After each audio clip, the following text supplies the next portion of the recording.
Imagine a serene Norwegian fjord, a symbol of nature's tranquil beauty, suddenly transformed into a nightmare by an 85-meter-high tsunami. The Wave, 2015, a heart-stopping thriller, takes you on a breathtaking journey where a peaceful paradise turns into a battleground for survival. This film is not just a movie, it's a roller coaster of emotions where every second is critical. A geologist finds himself at the epicenter of this unforeseen disaster. Will he be able to overcome nature's fury? Witness the power of nature as never before. Are you ready for the wave of a lifetime? Let's start this movie recap into an unforgettable whirlpool of tension. The film begins with real-life footage of a devastating disaster in Norway, 1905. A rock slide near Lodalen in Nordfjord triggered a tsunami, claiming 63 lives. A similar incident later highlights the imminent danger from unstable mountainsides. In the picturesque Norwegian town of Geiranger, the Akernes mountainside poses a severe threat. It's predicted to unleash 7 million cubic meters of rock, triggering a catastrophic tsunami. Meet Christian, a geologist, played by Kristoffer Joner. Christian returns home to Geiranger, greeted by his family. His wife, Idun, struggles with a leaky pipe, setting a playful tone for the family dynamics. Over dinner, Christian enthusiastically discusses their upcoming move to a new apartment, emphasizing modern amenities. Playful banter ensues about Idun's belief in the soul of their current home. As they prepare to move, Christian contemplates discarding old shirts. Idun playfully suggests he needs a new suit and a haircut, creating a light-hearted moment. A light-hearted family moment unfolds in the kitchen as Christian and Idun share playful banter, only to be interrupted by their teenage son, Sondre. The next day, Christian heads to work at the Early Warning Center, where he monitors parameters. Little does he know, this will be one of his last days before an impending disaster changes everything. Christian shares cake with co-workers, congratulating him on his new oil industry job. They playfully tease his meticulous nature in triple-checking data. As Christian cleans his office, an alarm from the control room grabs his attention. He discovers a drastic spike in groundwater levels, raising concerns. Despite mapping worst-case scenarios, he's reassured to return to packing.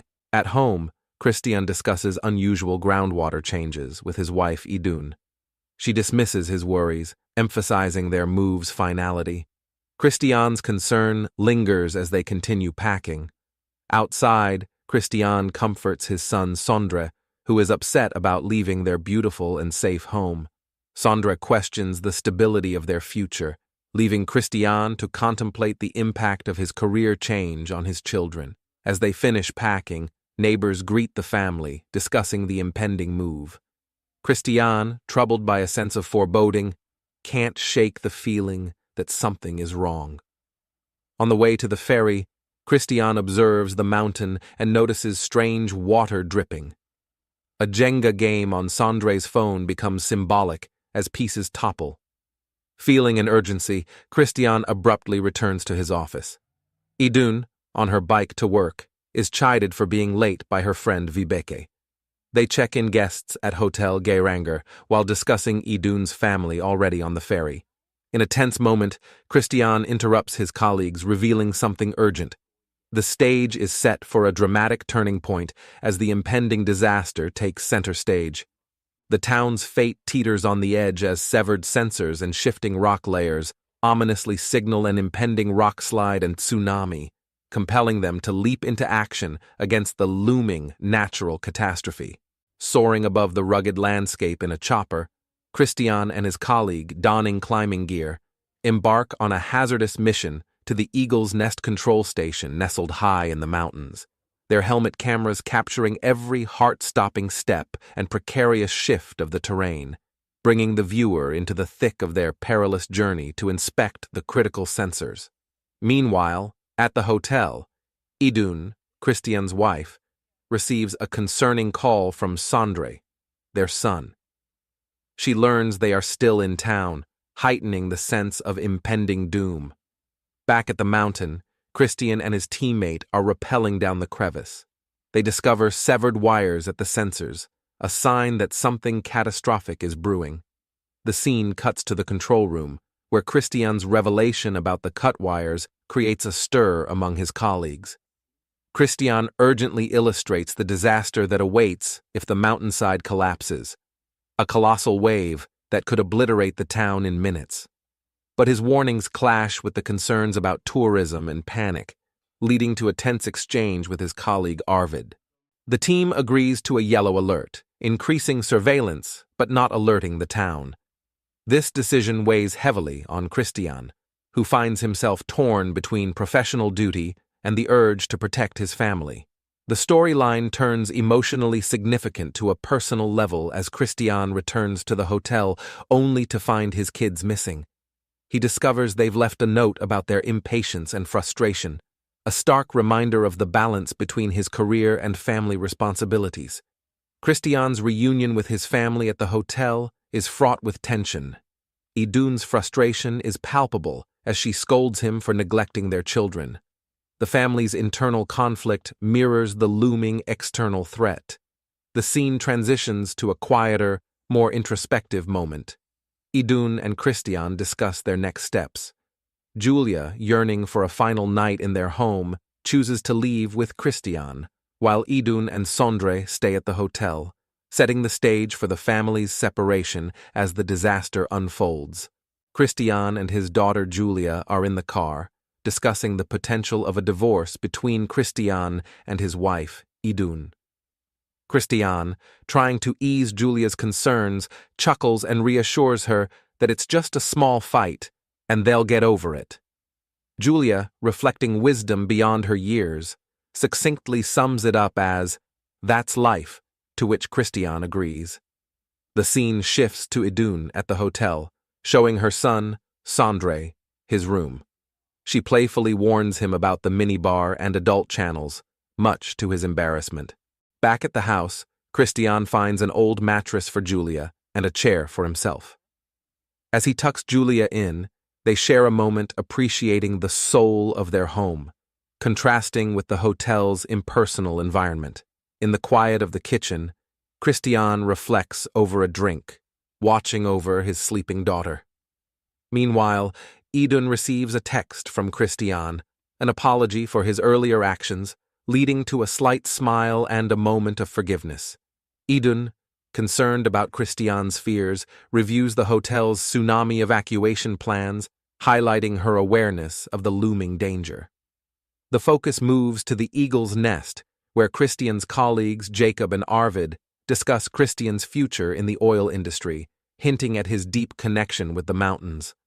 The town is serene at night, with Sondra finding solace in skateboarding in the hotel's basement, crossing paths with Vibeke and sharing a moment of youthful connection.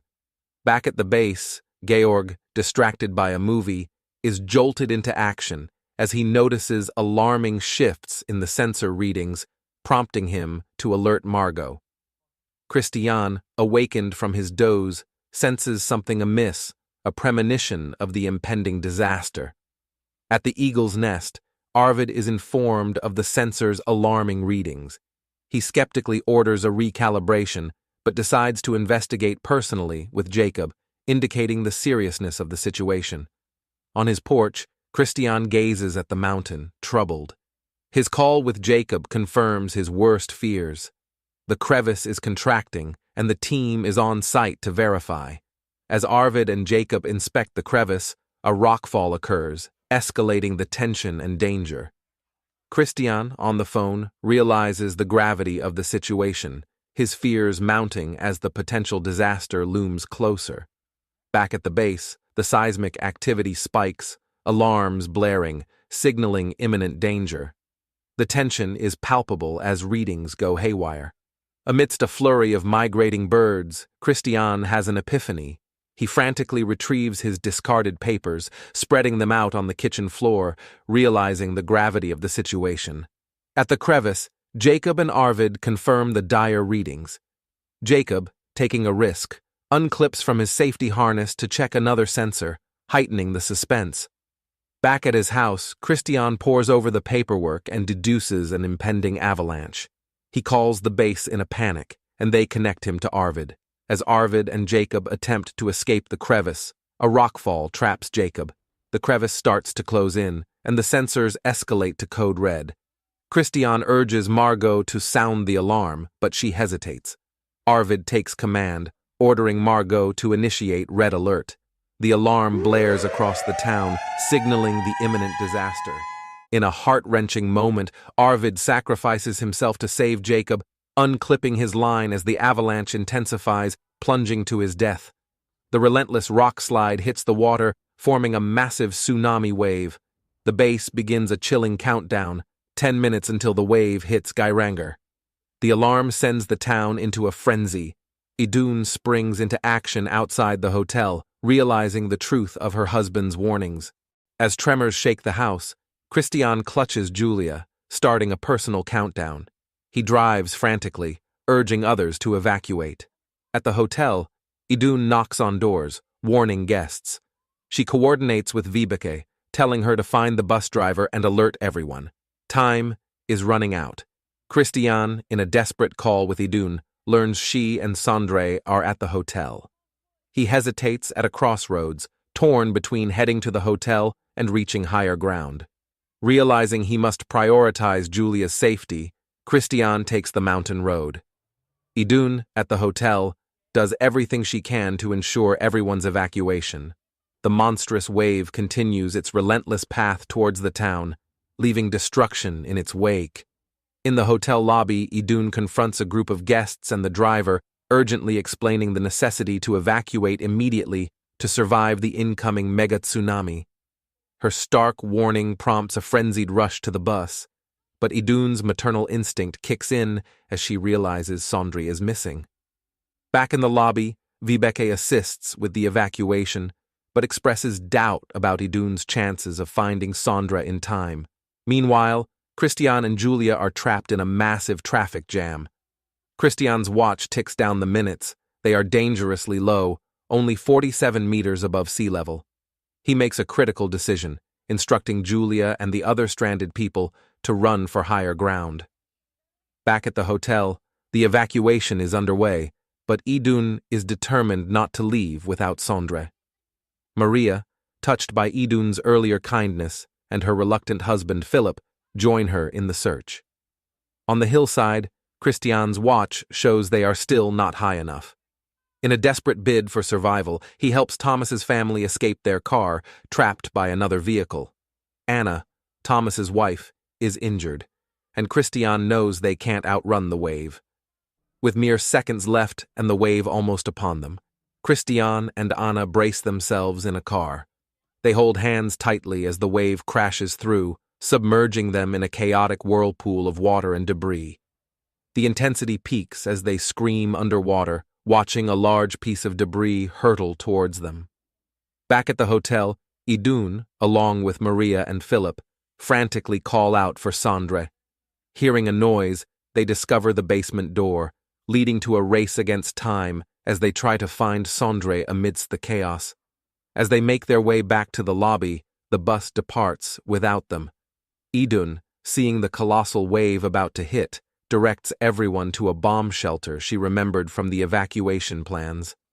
In a tense moment, Maria hesitates, and Idun has to snap her out of it.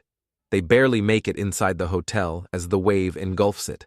The force of the water sweeps Maria away tragically, despite Idun's efforts. They manage to close the bomb shelter door, sealing themselves in a half-submerged and dark room. On the hill, Christian awakens in the overturned car, only to find Anna lifeless. Devastated but determined, he escapes the wreck and begins a desperate search for Julia, witnessing the widespread destruction around him. At the geology base, Margot and Georg listen to Jacob over the radio, breaking down as they realize Arvid didn't survive, marking a moment of profound loss and grief. Christian, climbing the hill, finally finds Julia among the survivors. Their embrace is a small moment of relief in the midst of disaster. Christian, learning that Thomas's wife didn't survive, sees the toll the wave has taken on everyone. In the claustrophobic confines of the bomb shelter, a sense of dread mounts. Idun, in a desperate bid for survival, activates the emergency power. The dim light flickers over the creeping water, an unrelenting intruder. Together, Idun and Philip battle against time, using all their wits and strength to stem the tide of water that threatens to seal their fate in this submerged tomb. Christian, rowing into town, is faced with the heart-wrenching sight of his destroyed town and its victims. He discovers the tour bus, confirming the worst but relieved that his wife and son were not among those inside. As the water level rises, Idun and Philip debate their limited options. Idun, thinking strategically, decides to wait for the right moment to open the door, hoping the water pressure will have decreased by then. Christian, navigating the devastated town on foot, is determined to find any survivors. He sees the ruined hotel in the distance, a beacon of hope that his family might still be alive. The terror escalates outside the bomb shelter, now fully submerged. Inside, Idun, Philip, and Sandra face a dire situation. The room fills with water, the door blocked by debris. They cling to a vent for air. Philip's panic intensifies, leading to a tragic and shocking outcome. Cut to Christian, who enters the hotel's flooded lobby, calling out in vain. The suspense mounts as he navigates the ruins, desperately searching for his family. The tension is palpable, with every collapsed roof and silent hallway amplifying the uncertainty. Back in the shelter, Idun and Sondre are running out of time. In a poignant moment, Idun consoles her son, vowing to keep fighting.